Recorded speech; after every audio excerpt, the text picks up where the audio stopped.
My name is Rachel, and at 31 years old, I never imagined I would be sitting in a lawyer's office watching my own brother demand that I surrender everything my grandfather had spent his entire life building. But there I was, and what my grandfather had quietly prepared for exactly that moment is something I still think about every single day. Growing up, Grandpa Roy was the kind of man who measured love in presents, not promises. He lived on a 5-acre farmstead about 40 minutes outside of Columbus, a property he had bought with my grandmother back in 1974 and spent the next 5 decades slowly perfecting. The white clapboard farmhouse had a wraparound porch he had rebuilt by hand twice. The barn out back housed the tractor he kept running through sheer stubbornness and YouTube tutorials. The garden stretched along the southern fence line in neat rows of tomatoes, beans, and the sunflowers my grandmother planted the year before she passed, and that my grandfather replanted faithfully every spring without fail. I started spending weekends there when I was 9 years old. By the time I was in high school, those weekends had become the part of the week I lived for. While my friends were at the mall or sleeping in until noon, I was driving 40 minutes east to help my grandfather patch fence posts, stack firewood, and learn how to can tomatoes the way my grandmother used to. He taught me how to drive the tractor at 14.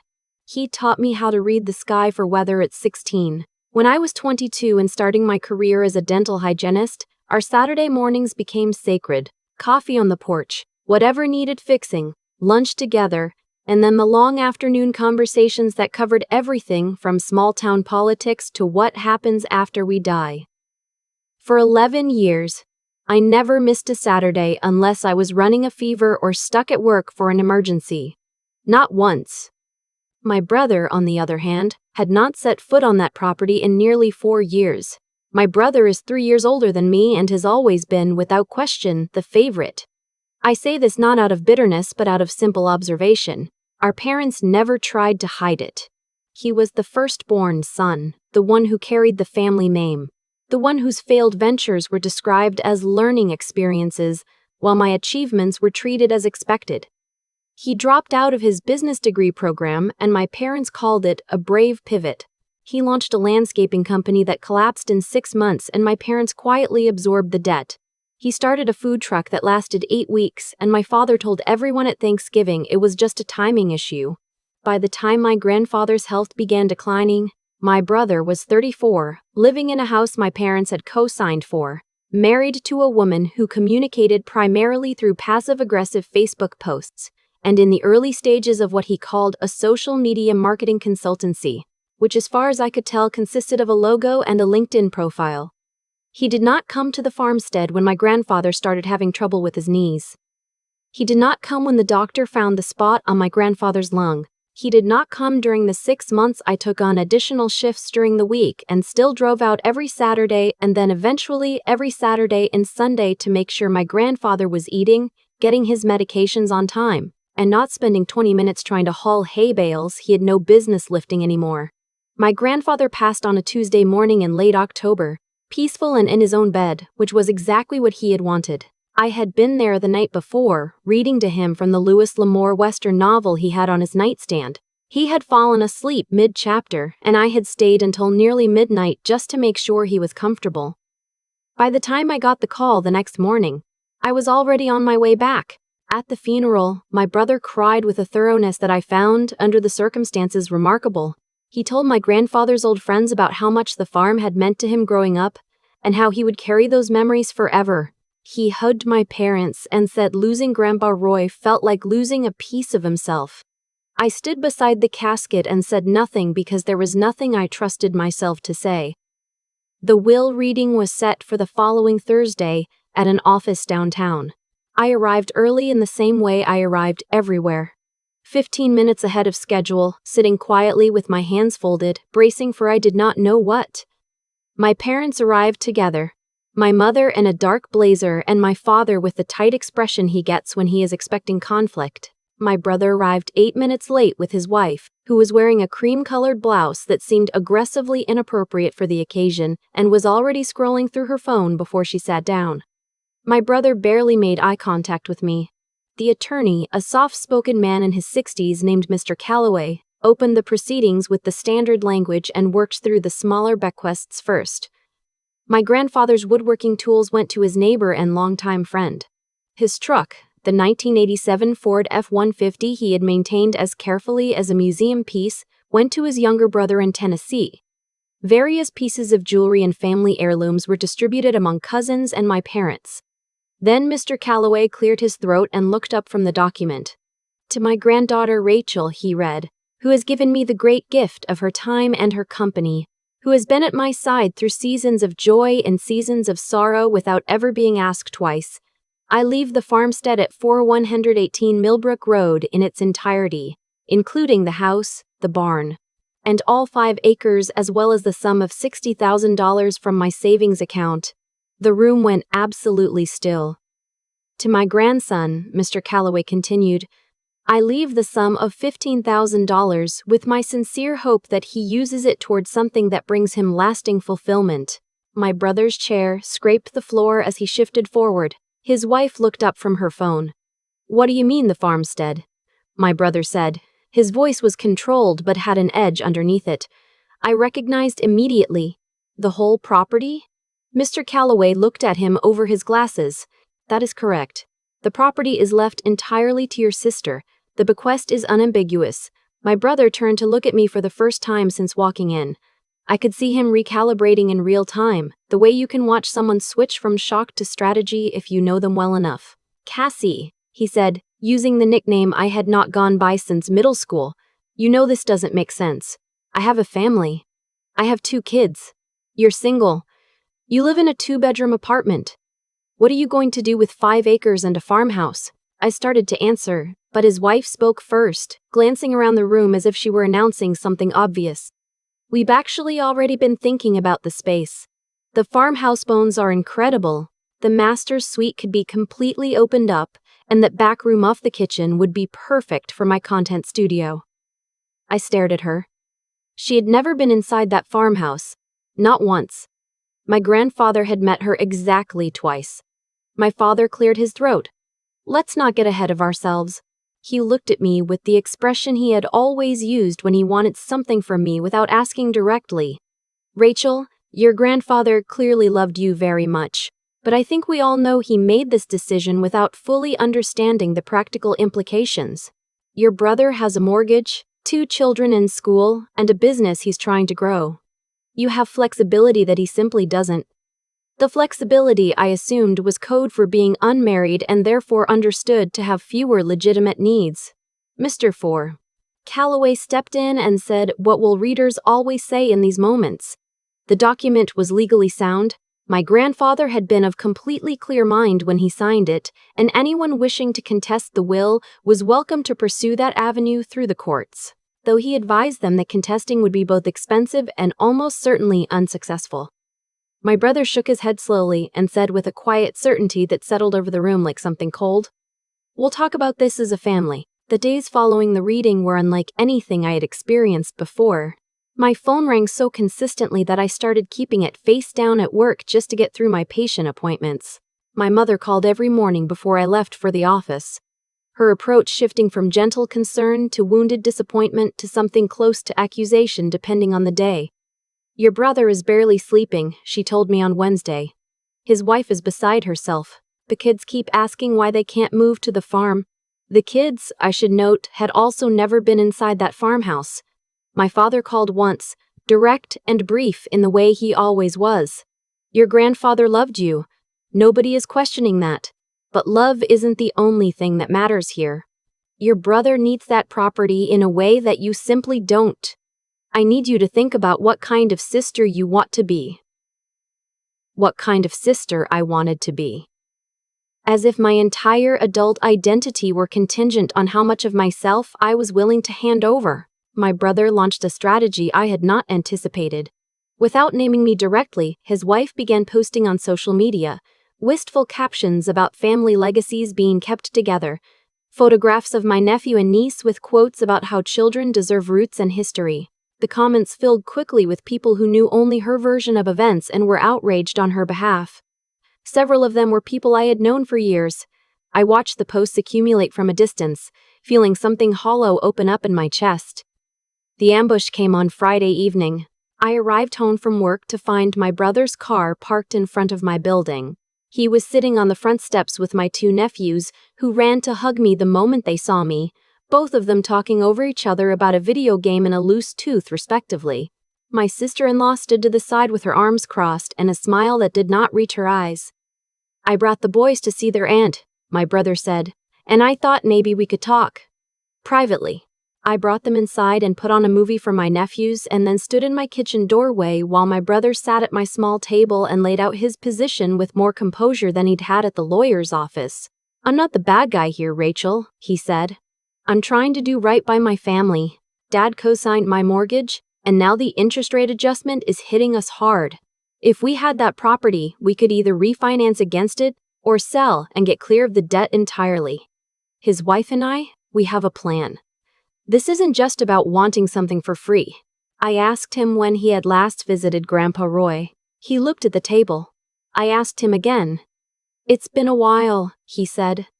I told him it had been 3 years and 8 months. I knew because I had the last photograph of the two of them together saved on my phone, dated March of the year before last, taken during a family Easter that my brother had left early and my grandfather had mentioned to me afterward with a quietness that said more than words would have.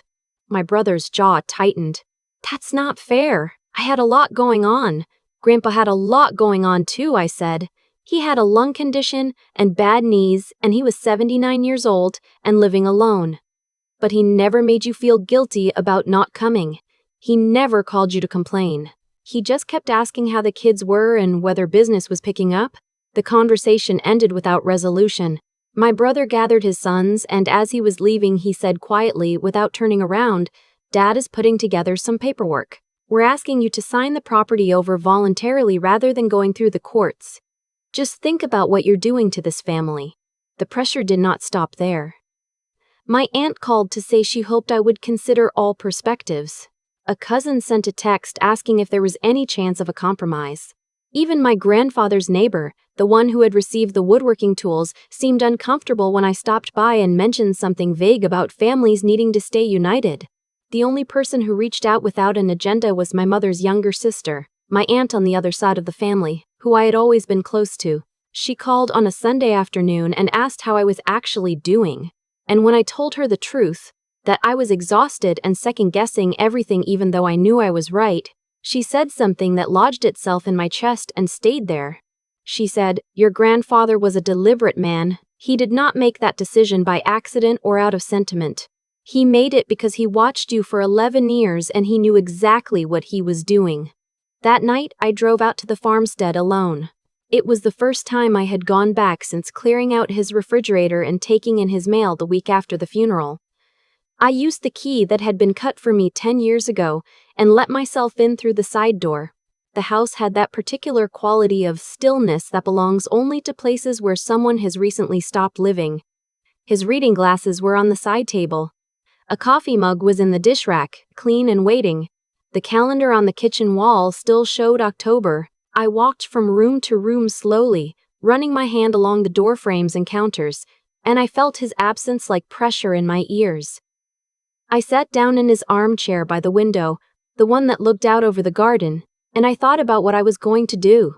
It was in that chair, in that particular quality of silence, that I remembered something he had said to me about 6 weeks before he died. We had been sitting on the porch after lunch and he had seemed more reflective than usual, talking about the farm and what it had meant to him, about my grandmother and the life they had built together. And then he had paused and looked at me with that direct, unhurried gaze he had, and he had said, "Ratch, when the time comes, look in the nightstand, left side drawer. You'll know what to do with what you find." I had not thought much of it at the time. He had always been a little circuitous when he wanted to say something important. I went upstairs to his bedroom. The nightstand drawer on the left side held the usual accumulation of a man's private small life: chapstick, a pocket knife, a receipt from the hardware store, a photograph of my grandmother from what looked like the early 1980s.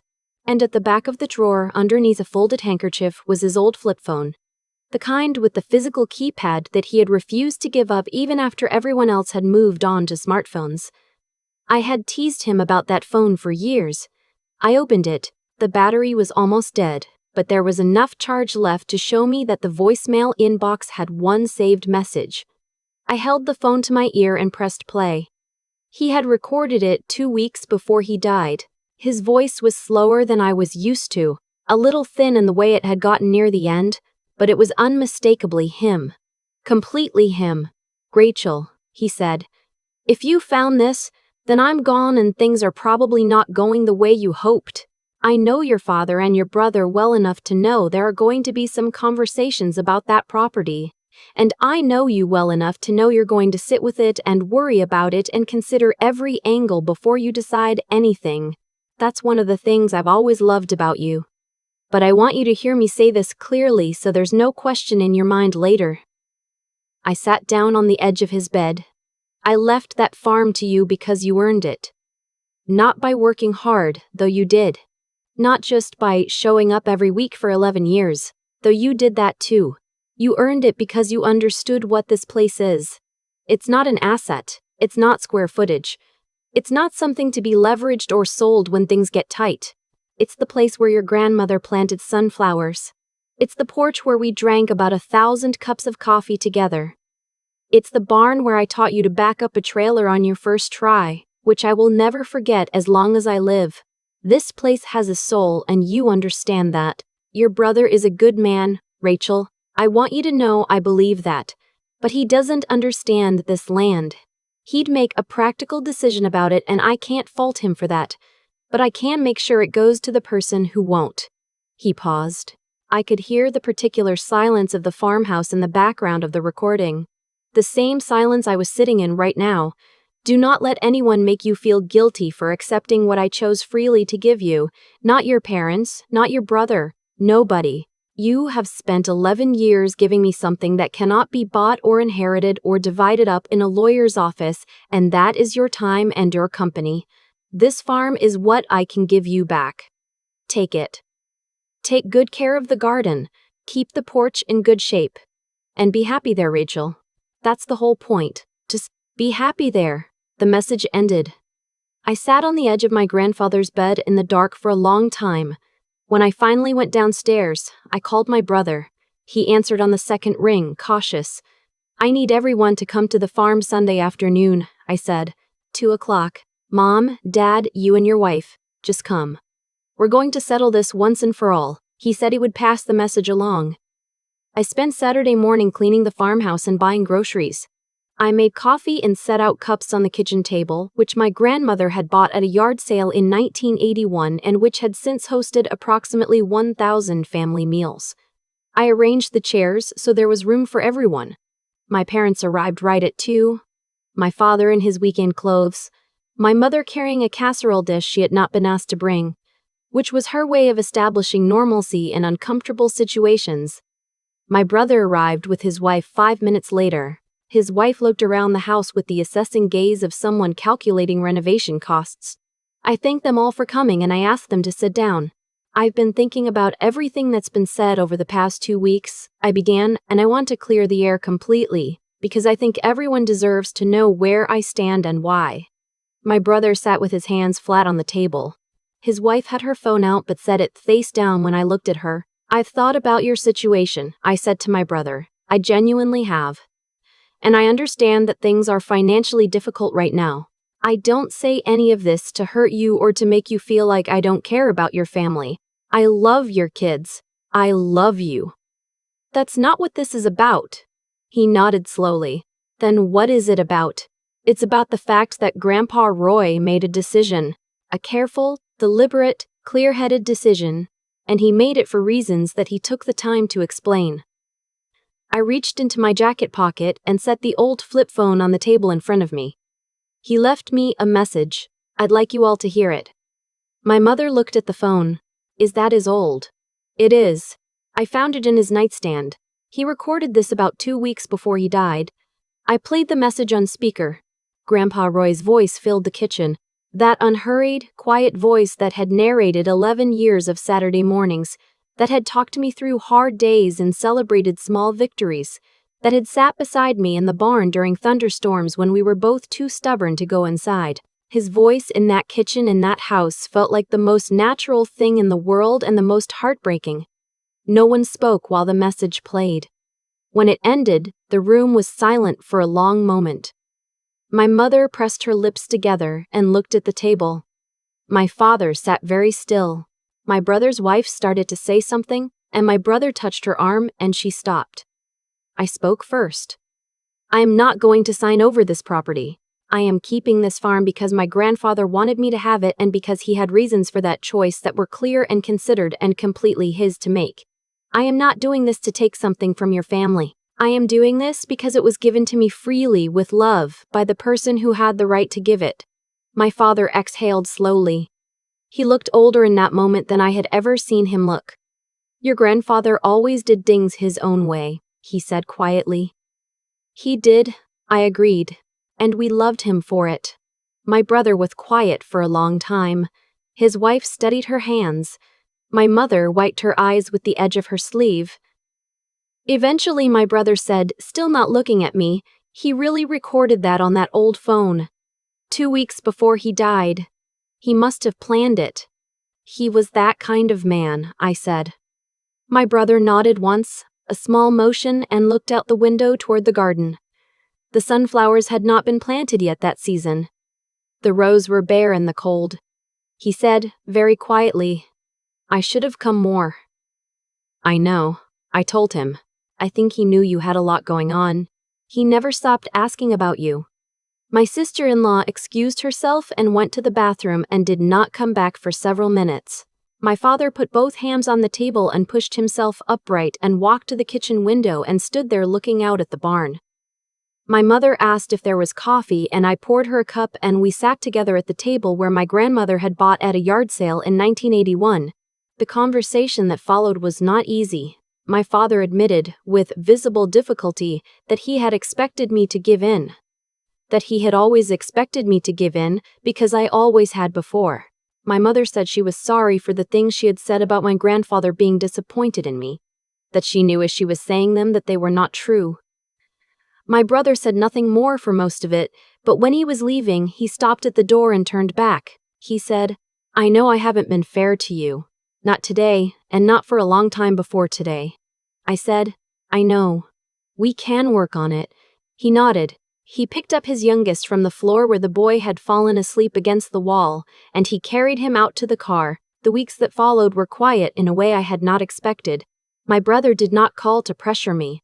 His wife's social media posts shifted back to recipes and home decor, without further mention of family legacy.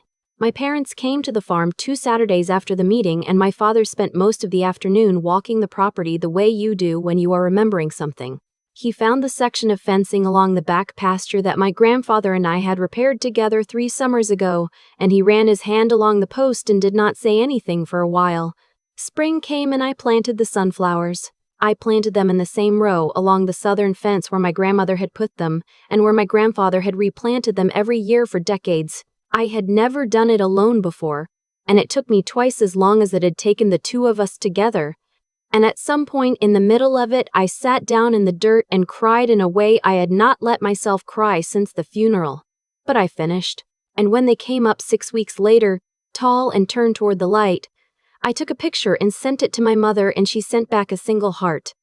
My brother came out to the farm with his kids in early June. He did not call first, just sent a text that morning asking if it was all right, and I told him to come. My nephews ran the length of the property and found a frog in the garden and demanded to name it. My brother and I drank coffee on the porch and talked about our grandfather in the careful, tender way you talk about someone you are both still learning to miss. At one point, my brother said, I found the receipt for the tractor repair from 2019. The one I kept saying I'd split with you and never did. I told him I had forgotten about it. He said he hadn't. There was a lot I never said to him. I told my brother. I think he counted on you showing up when you were ready.